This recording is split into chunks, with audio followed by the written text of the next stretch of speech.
Ang mabuting balita ng Panginoon.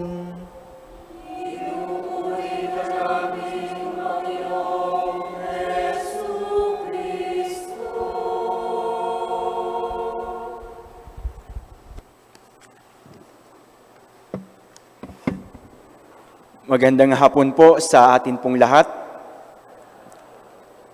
Ang dakilang kapistahang na ito, ang kalininisang paglilihi kay Maria, ay inihayag ni Papa Pio Ika-9 bilang isang dogma ng simbahan. Ipinapaliwanag sa atin na naniniwala tayo na si Maria ay ipinaglihing walang bahid na kasalanan. Ito'y nangyari sa plano at grasya ng Diyos upang magkaroon ng isang mabuting tahanan para sa pagsilang ni Jesus. Ang pagdiriwang na ito ay mahalaga para sa ating mga Katoliko. Bakit? Sapagkat sa pananatili ni Maria na malinis at sa kanyang pag-uos sa kalooban ng Diyos, nagdulot ng kaligtasan at nagbigay katuparan sa pangakong buhay na walang hanggan sa pamamagitan ni Hesukristo. Ang pagdiriwang nating ito ay pagpapaalala sa bawat isa sa atin kung ano ang kayang gawin ng Diyos at kaya nating gawin kung ipagkakatiwala at ibubukas natin ang ating mga sarili sa kalooban ng Diyos. Sa pang-araw-araw po nating pamumuhay, maraming mga tukso ang kalaban natin upang sundin ang kalooban ng Diyos. Kaya naman isinasalarawan po sa atin ng unang pagbasa ang pagkakasala ng tao dulot ng kanyang hindi pagsunod sa Diyos. Kung papaanong ang ahas ay tinukso ang babae at ang babae ay tinukso ang lalaki, pumasok ang kasalanan, pumasok ang kamatayan. Kaya po sa panahon po natin ngayon, sa atin pong daigdig ay ito po ang nagiging dahilan kung bakit po tayo namamatay. Sa pagsuway po ng mga una po natin magulang, dito po na nagkaroon na po tayo ng mga temptation, dito na po tayo lubusang nahiwalay po sa Diyos, na kung papaanong sa pang-araw-araw nga po natin mga pamumuhay, ay mas pinipili po natin na mahiwalay po sa Diyos, kesa po maibigay po natin ang atin pong sarili at sumunod po sa kalooban po ng Diyos. Kaya naman, ganito na lamang po ang pagmamahal ng Diyos at sa pagpili at paghirang po kay Maria bilang ina at kauna-unahang luklukan ng kanyang katawan at dugo ng atin pong Panginoong Hesukristo. Sa pagpapahayag po ng mabuting balita, ito po ang naging daan upang maibalik tayo sa estado ng pagiging anak ng Diyos. Dahil po kay Maria, ang isang mabuting ehemplo ng pananampalataya at pagsunod, muling nagbukas ang ugnayan ng tao sa ugnayan ng Diyos. Ang pagiging masunurin ni Maria ay nagdala sa atin upang tulungan tayong makabalik sa Diyos sa pamamagitan ng atin pong Panginoong Hesukristo. Ang pagpapaubaya ni Maria sa kabutihan ng Diyos ay tanda ng kanyang pagsunod. Kaya po kung tatanungin po natin ang atin pong mga sarili, paano nga po ba tayo sumusunod sa Diyos? Paano nga po ba tayo nagpapaubaya sa kalooban ng Diyos para sa bawat isa po sa atin? Minsan po kasi, mas sinusunod pa po natin yung kagustuhan po natin kesa sa kagustuhan po ng Diyos. O sa atin pong mga anak, mas binibigay pa po natin kung ano po yung gusto ng mga anak natin kesa sa alam naman po natin na mas makabubuti para po sa kanila. Bakit? Kasi minsan, natatakot po tayo o nahihiya po tayo na umiiyak na lamang po yung anak natin, pero hindi na po natin naiisip na ituro sa kanila kung ano ang tama, na ituro sa kanila kung ano ang maglalapit sa kanila papunta po sa Diyos. Nakakalimutan na po natin bigyan at turuan ng mga magagandang bagay ang atin pong mga anak, ang atin pong mga kapwa-tao, upang lalong lumapit po sa Diyos. Ito ang dapat natin taglayin sa buhay ang sumunod at itulad ang ating buhay sa buhay ng Diyos.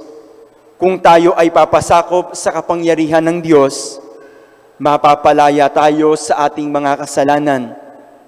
Mga kapatid, hindi po madali ang magpasakop sa kalooban ng Diyos. Lalo na po kung puro pagmamataas na lamang po ang atin pong alam sa buhay.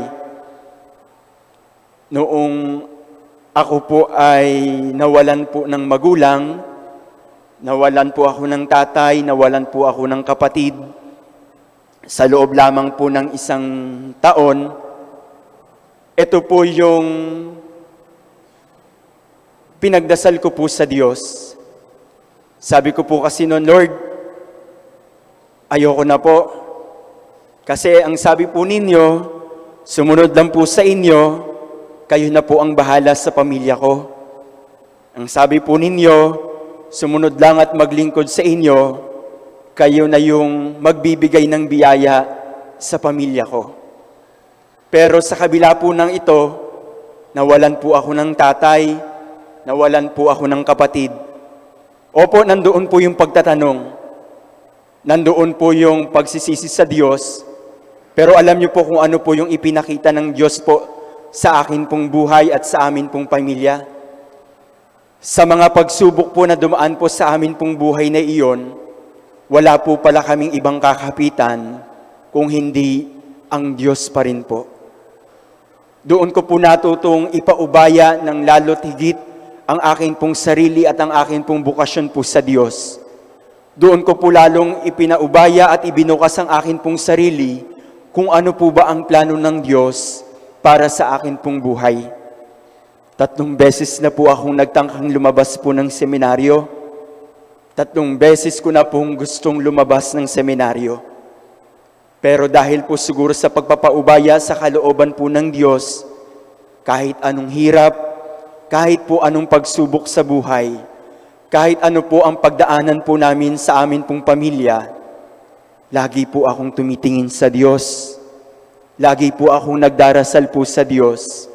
Lagi po akong humihingi ng tulong sa atin pong mahal na ina, ang ina ng kalinis-linisan, para ituro po sa akin kung ano po ba ang dapat ko pong gawin, kung ano po ba ang maglalapit lalo sa akin sa Diyos, at kung papaano ko po ba mapapakinggan ang kalooban ng Diyos sa akin pong buhay.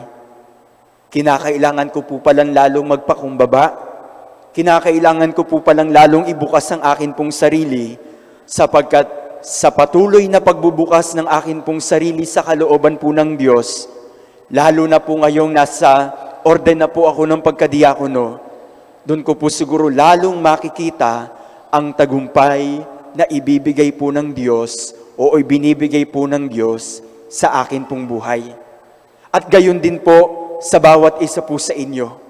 Kung matututo po tayong ibukas ang atin pong mga sarili sa Diyos, kung tayo po ay haharap sa Diyos ng hubot-hubad, alam na po ng Diyos ang atin pong mga pangangailangan. Alam na po ng Diyos ang inyo pong mga pangangailangan.